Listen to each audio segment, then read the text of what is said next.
Action സീക്വൻസസിൽ perform ചെയ്യുന്ന നല്ല ഗംഭീരമായിട്ട് പെർഫോം ചെയ്യുന്ന ഒത്തിരി ആക്ടേഴ്സ് ഉണ്ടെങ്കിലും ഒരു പഞ്ചും ഒരു ഇടിയുടെയും കാര്യമൊക്കെ പറയുമ്പോൾ നമ്മൾക്ക് ആദ്യം ഓർമ്മ വരുന്നത് ഡോൺലി എന്ന് പറയുന്ന ഒരു കൊറിയൻ ആക്ടറിനെ ആയിരിക്കും.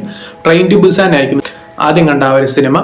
സോ അതിനുശേഷം അദ്ദേഹത്തിന്റെ റൗണ്ട് അപ്പ് സീരീസും ഔട്ട്ലോസും അങ്ങനെ ഒത്തിരി സിനിമകൾ നമ്മൾ കണ്ടിട്ടുണ്ട്. സോ ഓരോ സിനിമയ്ക്കും വേണ്ടി വെയിറ്റ് ചെയ്യുന്ന രീതിയിലുള്ള ഒരു ഫാൻ ബേസ് ആണ് ഇദ്ദേഹത്തിനുള്ളത്. പുതിയ മൂവിയാണ് ഹോളി നൈറ്റ് ഡീമോൺ ഹണ്ടേഴ്സ് എന്ന് പറയുന്ന ഈ ഒരു സിനിമ.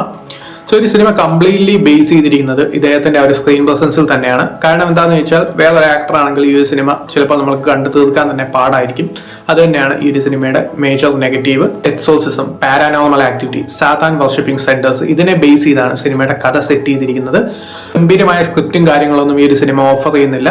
ഈ സിനിമയിലെ ഷാരോൺ എന്ന് പറയുന്ന ക്യാരക്ടറും അതുപോലെ തന്നെ ഈ ഒരു എക്സോർസിസം പെർഫോം ചെയ്യുന്ന ആ ഒരു ബാധിക്കപ്പെട്ട ക്യാരക്ടറിന്റെ പെർഫോമൻസ് ഈ ഒരു സിനിമയിൽ നല്ല ഔട്ട്പുട്ടാണ് തന്നിരിക്കുന്നത്. അതിനോട് തന്നെ സൗണ്ട് ഡിസൈൻ, ആ ഒരു സിനിമാറ്റോഗ്രഫി, വിഷ്വല് സംഭവങ്ങളൊക്കെ ഈ ഒരു സിനിമയുടെ ഹൈലൈറ്റ് ആണ്.